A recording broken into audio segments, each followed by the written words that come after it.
Hello friends, स्वागत है आप लोग का एनसीईआरटी जोन में। इस लेक्चर में लूसेंट ऑब्जेक्टिव का एनवायरनमेंट एंड इकोलॉजी वाला टॉपिक डिस्कस कर रहे हैं। लूसेंट ऑब्जेक्टिव हम 2020 तक के क्वेश्चन डिस्कस कर रहे हैं।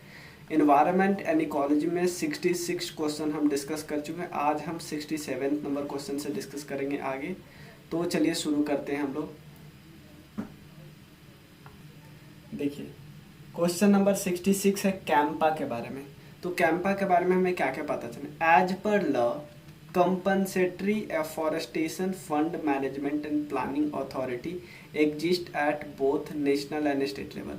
सबसे पहले ये इशू आया क्यों? देखो, मान लो क्या करते हैं इसमें, अगर मान लो प्लांट को आप क्या करें, जैसे कोई फॉरेस्ट एरिया, कुछ प्लांट है, कुछ फॉरेस्ट एरिया है, तो अगर किसी को बहुत ज़रूरी काम है तो आप इसको, कोई बिजनेसमैन है तो वो इसको क्या कर सकता है, काट कर यूज कर सकता है। मतलब उसको कुछ और यहाँ पे काम कर रहे हैं तो प्लांट को तो काटेगा, लेकिन इसके जगह पे आपको कंपनसेशन देना होगा। और एक कंपनसेशन में जो पैसा जाता है वो एक फंड में जाता है जिसको बोलते हैं कैंपा फंड। कैंपा फंड में जो पैसा देगा, फिर गवर्नमेंट क्या करेगी, इस फंड के पैसे को यूज करेगी रीएस्टोरेशन, अलग फॉरेस्ट को रीएस्टोर करने के लिए या और भी फॉरेस्ट उगाने के लिए। तो ये, और एक और चीज़, दोनों फंड को स्टेट एंड नेशनल गवर्नमेंट के पास, दोनों के पास फंड होती है और दोनों के पास एक मैनेजमेंट एंड प्लानिंग अथॉरिटी होती है दोनों लेवल पे। तो ये पहला स्टेटमेंट करेक्ट है, बहुत आम स्टेटमेंट है। ठीक है, देखो, people participation is mandatory in the compensatory afforestation fund, ऐसा मुझे कहीं पर दिखा ही नहीं। मतलब पीपल पार्टिसिपेशन मैंडेटरी है ही नहीं। देखो, सिंपल लिखा है कि दोनों फंड पे, मतलब एक सबसे पहले compensatory afforestation fund management and planning authority बनाई जाएगी। जितना भी पैसा आएगा उसमें से 90% जाएगा स्टेट के पास, 10% जाएगा सेंटर के पास। क्लियर? और इस फंड का यूज किया जाता जाएगा कैचमेंट एरिया का ट्रीटमेंट करने के लिए, नेचुरल जनरेशन को असिस्ट करने के लिए, फॉरेस्ट को मैनेजमेंट करने के लिए। कहीं पे यहाँ दिखा नहीं कि यहाँ पे पीपल के मैंडेटरी है, पार्टिसिपेशन नहीं है। ठीक है, ट्रेनिंग एंड अवेयरनेस जनरेशन करने के लिए। तो सेकेंड स्टेटमेंट इनकरेक्ट है, तो वन सिर्फ करेक्ट है। ठीक है, global warming has resulted. Global warming से क्या होगा? ग्लोबल वार्मिंग का मतलब है एनवायरनमेंट में ग्लोबल वार्म होने का मतलब क्या होता है? देखो, नॉर्मली क्या होता है, सन से लाइट आते हैं, सोलर रेडिएशन वो शॉर्ट वेव होती है, शॉर्ट वेव। तो वो तो आराम से, क्योंकि यहाँ पे मान लो ग्रीन हाउस गैस है, green house gas short wave को ग्रीन हाउस गैस आने देता है, लेकिन जब लौटता है, जिसको हम टेरेस्ट्रियल रेडिएशन बोलते हैं, वो लॉन्ग वेव लेंथ वाला होता है, लॉन्ग वेव होता है। तो लॉन्ग वेव को ग्रीन हाउस गैस क्या करता है, एब्जॉर्ब करके रिफ्लेक्ट बैक कर देता है। मेजॉरिटी को, मतलब बहुत को, क्या करता है, एब्जॉर्ब करके रिफ्लेक्ट बैक कर देता है। रिफ्लेक्ट बैक करने से ये बार बार इन्वायरमेंट गर्म नहीं हुआ, तो इसको बोलेंगे ग्लोबल वार्मिंग। तो ग्लोबल वार्मिंग से होगा क्या, खुद सोचो भाई। हमारा इन्वायरमेंट गर्म, तो हमारा बर्फ क्या होगा, जो आइस है, जो स्नो है, वो मेल्ट करेगा। मेल्ट करके वो कहाँ जाएगा, मेल्ट करके जाएगा सी में। तो सी का लेवल इंक्रीज होगा या डिक्रीज? भाई इंक्रीज होगा ना, पहले यहाँ पानी था और पानी बढ़ गया, तो डी ऑप्शन करेक्ट है। Decrease in the sea level, ये तो उल्टा है। Decrease in the human death, देखो ह्यूमन डेथ में इंक्रीज होगा।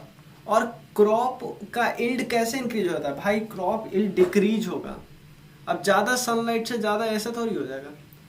देखो, नेक्स्ट क्वेश्चन है, extended producer responsibility was introduce as an, देखो, एक्सटेंडेड प्रोड्यूसर रिस्पॉन्सिबिलिटी, कि प्रोड्यूसर की रिस्पॉन्सिबिलिटी है कि जब वेस्ट मटेरियल आएगा ना, उसको क्या करना, सहेज के रखना या उसका कुछ ना कुछ करना। जैसे आप ऐसा नहीं कि प्रोड्यूसर है, आप बना तो उसके बाद अपना हाथ उठा दिया कि नहीं भाई मैं कुछ नहीं करूँगा, चाहे मेरे कारण, मेरे बनाए गए प्रोडक्ट से कितना भी पॉल्यूशन क्यों ना फरे। देखो, प्रोडक्ट से, देखो अब मान लो प्रोडक्ट बनाने में बहुत ज़्यादा प्लास्टिक का यूज करते हो, ये तो उस समय नुकसान कर रहे हो। अगर प्रोडक्ट में पैकिंग में बहुत ज़्यादा प्लास्टिक का यूज करते हो, वो भी तो आप ही का, वो आप ऐसा थोड़ी कर लोगे, पैकिंग कर दोगे अपने सारा, आप उसका हाथ खड़ा कर दो, नहीं, आपकी भी रिस्पॉन्सिबिलिटी है। ऐसा किस में बोला गया, किसके फीचर्स है? E waste management and handling rule है। ठीक है ना। ई वेस्ट के मैनेजमेंट रूल है, देखो यहाँ पे आप देख सकते हो उसके बारे में। E waste management and handling rules recognise producer liability for recycling and reducing E waste. मतलब जितना ई वेस्ट जनरेट होता है, ऐसा नहीं मोबाइल कंपनी बना लेगी ई वेस्ट बहुत सारा इकट्ठा करवा देगी, उसके बाद कहेगी नहीं फेंक दो उधर झाड़ी में, नहीं ऐसा नहीं। आपकी रिस्पॉन्सिबिलिटी है कि आप रिड्यूस करो और रिसाइकल करो, ठीक है।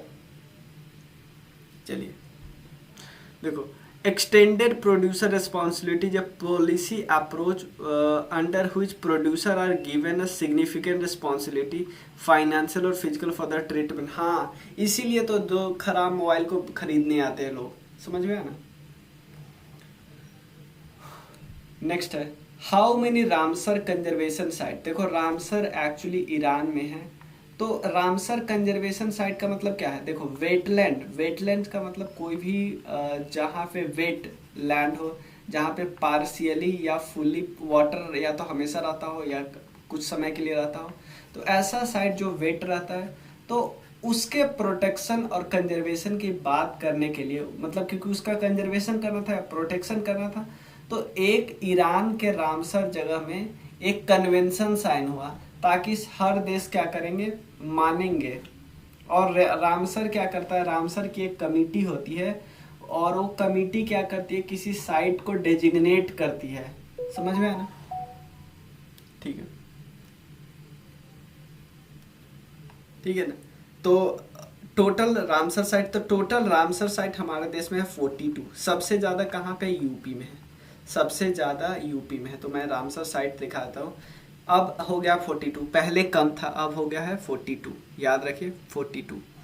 मैं आपको दिखाता हूँ 2020 में बहुत सारे साइट को डिजिग्नेशन मिली, जैसे यहाँ पे तशोकर वेटलैंड कॉम्प्लेक्स है एक, उसके अलावा 19 में तो बहुत सारे को मिली, याद रख लिए, 19 में बहुत को मिली थी, 20 में कवर्तल वेटलैंड्स को मिली थी, ये बात याद रखना, ठीक है ना।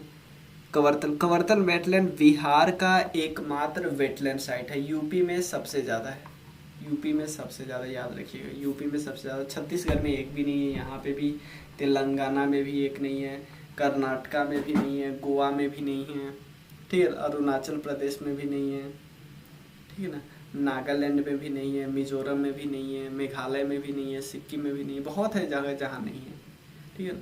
ये पोर्शन में बहुत ज़्यादा है, हिमाचल, पंजाब, उसके अलावा जम्मू एंड कश्मीर और यूपी, ये पोर्शन 3-4 स्टेट में है जहाँ पे मेजॉरिटी है। टोटल है 42, याद रखिए। ये पहले क्योंकि जब क्वेश्चन है उस समय 37 हुआ करता था, अब है 42। 2019 का क्वेश्चन है एनडीए का। नेक्स्ट है ब्लू जय या इंडियन रोलर, ये स्टेट वर्ड है, कितने स्टेट का, टोटल 3 स्टेट का स्टेट वर्ड है। देखो इसके बारे में बताते हैं, स्टेट वर्ड 3 कितने, और ये एक्चुअली ध्यान देना कौन से 3 स्टेट है, उड़ीसा, कर्नाटका और तेलंगाना, उड़ीसा, कर्नाटका और तेलंगाना। उसके अलावा कौन सी IUCN की कौन सी कैटेगरी में है, लीस्ट कंसर्न कैटेगरी में है। देखो जनरली ऐसे बर्ड को लोग रखते हैं जो इंडेंजर है या क्रिटिकल इंडेंजर है, लेकिन ये लिस्ट कंसर्न को रखे हुए हैं, ये बस इसीलिए आप याद करना, आप कंफ्यूज हो जाओगे, आपको लगेगा कि स्टेट वर्ड रखा हुआ तो ये क्रिटिकली इंडेंजर या इंडेंजर ही होगा, नहीं। Which of the following is declare as a world heritage site by UNESCO in 2018। देखो ये सेकेंड लास्ट है जिसको डेजिग्नेशन मिली, टोटल 37 है वर्ल्ड हेरिटेज साइट इंडिया के, यूनेस्को की द्वारा डेजिग्नेशन किया जाता है। 37 में से जो 30 है वो है नेचुरल, 30 है कल्चरल, उसके बाद 6 है नेचुरल और 1 है मिक्स्ड। 1 में कौन सा है पता है, जो कंचनजंगा नहीं है वो 1 में है। तो 2018 में किसको किया गया था, विक्टोरियन गोथिक और आर्क डेको असेंबलेंस इन मुंबई, ठीक है ना। और मुंबई में एक सिटी है, और ये स्टाइल है नियो गोथिक स्टाइल में, विक्टोरियन नियो गोथिक स्टाइल है। उसके बाद जो सबसे लेटेस्ट है जिसको डेजिग्नेशन मिला वो जयपुर सिटी है राजस्थान में, ठीक है। गडगिल कमेटी रिपोर्ट और कस्तूरी कमेटी रिपोर्ट, इन दोनों किससे रिलेटेड है? ये दोनों वेस्टर्न घाट के प्रोटेक्शन से रिलेटेड है, काफ़ी इंपॉर्टेंट है। यहाँ पे देख सकते हो इंटायर वेस्टर्न घाट को गडगिल जी बोलते थे कि आप इकोलॉजिकली सेंसिटिव एरिया रख दो। ये कस्तूरी रंजन थोड़ा सा इन पे छूट दे रहे थे कि सिर्फ 37% ताकि ये चाहते थे कि डेवलपमेंट भी हो, ठीक है ना। तो आप पूरा अगर पढ़ना चाहते हो पढ़ सकते हो स्क्रीनशॉट लेकर। पिन वैली नेशनल पार्क कहाँ पे है? आंध्र प्रदेश, अरुणाचल, मध्य प्रदेश और हिमाचल प्रदेश। तो कहाँ पे? हिमाचल प्रदेश में। मैप में मैं दिखाता हूँ, यहाँ पे है pin valley national park, pin valley national park, ठीक है ना। कहाँ पे है? Arunachal Pradesh, sorry Himachal Pradesh. Kishtwar national park, Kishtwar हमें पता है जम्मू एंड कश्मीर में है, यहीं पे मैप में देख लेते हैं। Kishtwar national park Jammu and Kashmir में। हेमीज जो है ना वो लद्दाख यूटी में आ चुका है, लद्दाख यूटी में, ठीक है। Which of the following is not a major component of biotic environment? इसमें से कौन मेजर कंपोनेंट नहीं है बायोटिक एनवायरनमेंट का? देखो, plant, animal, decomposer, water. Obviously ये सब है ना, क्योंकि बायोटा की बात करें जिसमें जान हो, एनिमल में जान है, प्लांट में जान है, डिकम्पोजर में भी जान है, वाटर में नहीं है। Clear? Which of the following is not a human made environment? इसमें से कौन सा ह्यूमन मेड इन्वायरमेंट नहीं है? ह्यूमन मेड इन्वायरमेंट नहीं है। जू, गार्डन, जू तो भाई ह्यूमन बनाता है, गार्डन भी ह्यूमन बनाता है, लेक नहीं है, लेक नहीं है, याद रखना, ठीक है, लेक नहीं है। क्लियर? आगे चले हम लोग, ठीक है। देखो कुछ लेक ऑब्वियसली मैन मेड होते हैं, कुछ लेक मैन मेड होते हैं, जैसे भोज लेक का आपने नाम सुना होगा, ठीक है। गिर नेशनल पार्क कहाँ पे है? हमें पता है गुजरात में, गिर नेशनल पार्क, ठीक है ना, लायन के लिए बहुत ज़्यादा फेमस, ठीक है ना। यहाँ पे देखो गिर नेशनल पार्क, यहाँ पे और है ब्लैक बक नेशनल पार्क और मराइन नेशनल पार्क, ये गुजरात में ही है। Which of the following weeds is effective in controlling water pollution caused by industrial effluent? ये क्या करता है? ये weeds है, weeds का मतलब होता है जो खरपतवार नहीं होते हैं, ये क्या करते हैं? वाटर पॉल्यूशन को कंट्रोल कर लेती। यार इतना इंपॉर्टेंट, तो यानी कि जहाँ पे पानी गिर रहा है नदी में, कहाँ से? इंडस्ट्री से निकल के, वहाँ पे इसको लगाया जा सकता है, तो सही है ना। मतलब देखो ऐसा नहीं है, इसका करने का मतलब कि इंडस्ट्री को प्रमोट कर रहा है कि इंडस्ट्री वाले भाई पानी गिराओ, नहीं भाई, जो गिर गया है उसको कम से कम ये लगा देगा, तो जो ऑलरेडी गिर गया उसको तो ये क्या कर सकते हैं? एब्जॉर्ब कर सकता है ना। तो मैं उसकी बात कर रहा हूँ यहाँ पे। तो ये कौन है? पार्थेनियम नाम है उसका, पार्थेनियम। मैंने पिक्चर डालना भूल गया मुझे, ठीक है। नेक्स्ट, किस उनमें से फॉलोइंग स्टेट है only floating park? Only floating actually वो नेशनल पार्क है, मणिपुर में है, मैं दिखा दे रहा हूँ कैसे। इस तरह वहाँ पे फुमडीज फ्लोट करते हैं, फुमडीज, इसको फुमडीज बोलते हैं। क्या नाम है? Keibul Lamjao national park, Keibul Lamjao national park Manipur में है, ऑलमोस्ट 40 स्क्वायर किलोमीटर में है, एकमात्र फ्लोटिंग पार्क है पूरी दुनिया में। क्लियर? इंटीग्रल पार्ट है किस लेक का? लोकतक लेक का पार्ट है, लोकतक लेक का पार्ट है, ठीक है ना। उसको इसको पहले वाइल्ड लाइफ सेंचुरी का दर्जा मिला 1966 में, उसके बाद 1977 में 11 साल बाद नेशनल पार्क का दर्जा मिला था। फुमडीज इसको बोलते हैं, जो घास के होते हैं। क्लियर? यहाँ पे एक जानवर बहुत फेमस है जिसको सांघाई बोलते हैं। सांघाई एक्चुअली इंडेंजर कैटेगरी में होता है अकॉर्डिंग टू IUCN के द्वारा। देखो सबसे पहले ये समझ लो, नेशनल पार्क होता है IUCN की कैटेगरी 2 ऑफ प्रोटेक्शन। देखो जो नेशनल पार्क या बहुत जो वाइल्ड लाइफ सेंचुरी सबको प्रोटेक्शन मिला है, तो IUCN की कैटेगरी 2 के प्रोटेक्शन में आते हैं नेशनल पार्क। IUCN ऐसा नहीं कि सिर्फ जानवर को प्रोटेक्शन की बात करते हैं, नहीं, साइट के भी प्रोटेक्शन की बात करते हैं। देखो what is the substance which contaminate the air? जो एयर को कंटामिनेट करता है उसको हम क्या बोलते हैं बताइए?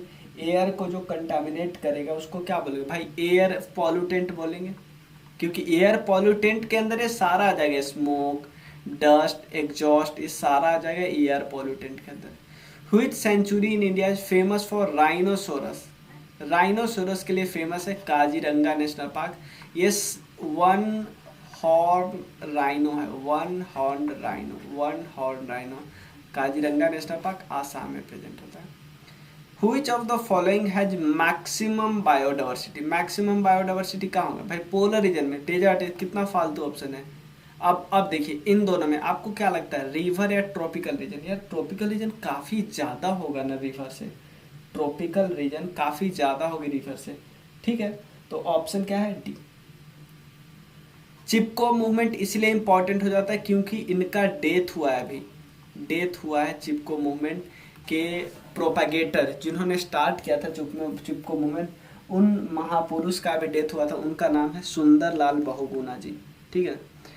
Dash act as a shield absorbing UV radiation. देखो स्ट्रेटोस्फेयर में सबसे नीचे कौन होता है? ट्रोपोस्फेयर, फिर स्ट्रेटोस्फेयर, फिर मेजोस्फेयर। तो स्ट्रेटोस्फेयर के अंदर एक लेयर होता है जिसका नाम है ओजोन लेयर। ओजोन लेयर क्या करता है? सनलाइट से जो भी यूवी रेज आती है, यूवी ए यूवी बी, उनको पार्शियली रोकता है। अगर नहीं रोक पाता तो ये ह्यूमन बॉडी के कांटेक्ट में आता तो ह्यूमन बॉडी को बहुत सारी बीमारियां हो सकती थी। ठीक है ना। तो किस में रहता है? स्ट्रेटोस्फेयर में। स्ट्रेटोस्फेयर में 4084 देखो, an undesirable change in physical, chemical और biological characteristics of air, water, soil is called, क्या बोलते हैं इसको? ऑब्वियसली पॉल्यूशन बोलते हैं। ठीक है ना। Which of the following is not a major abiotic factor? इसमें से कौन मेजर एबायोटिक फैक्टर नहीं है? एबायोटिक फैक्टर, एबायोटिक, बायोटिक के बारे में हम क्वेश्चन डिस्कस कर चुके हैं। कौन सा मेजर एबायोटिक फैक्टर नहीं है वो आपको बताना है। देखिए यहाँ पे टेम्परेचर है, लाइट है, वाटर है। देखो एयर नहीं है, मतलब इंपॉर्टेंट मेजर की बात करें तो सबसे मेजर यही आता है, यही तीनों, टेम्परेचर, लाइट और वाटर। टेम्परेचर, लाइट और वाटर। ठीक है ना। इन which of roof top rain harvesting, ये कंपल्सरी कर दिया गया किस स्टेट में? जो टॉप, रूफ के टॉप पे रेन वाटर हार्वेस्टिंग कंपल्सरी कर दिया, ये आपको बताना है। ये एक्चुअली तमिलनाडु में कर दिया गया कंपल्सरी। क्लियर? तो यहीं तक रहने देते हैं, इसके आगे हम फिर कल करेंगे। ठीक है, चलिए थैंक यू सो मच। आप इस नंबर को याद रखिएगा, इस पर मैसेज करिएगा। कोई भी दिक्कत हो तो इस पर मैसेज करना, और डाउट के लिए भी मैसेज करना, और इवन आप कोर्स के लिए मैसेज करना। एक ही नंबर है, हर जगह व्हाट्सएप यूज कर सकते हो। ठीक है, या आप स्टैटिक कोर्स ज्वाइन करो, या आप ऑब्जेक्टिव कोर्स ज्वाइन करो, या डाउट पूछो, कुछ भी इन्फॉर्मेशन मेरे रिलेटेड हो तो मैं बताने का कोशिश करूँगा। चलिए थैंक यू सो मच।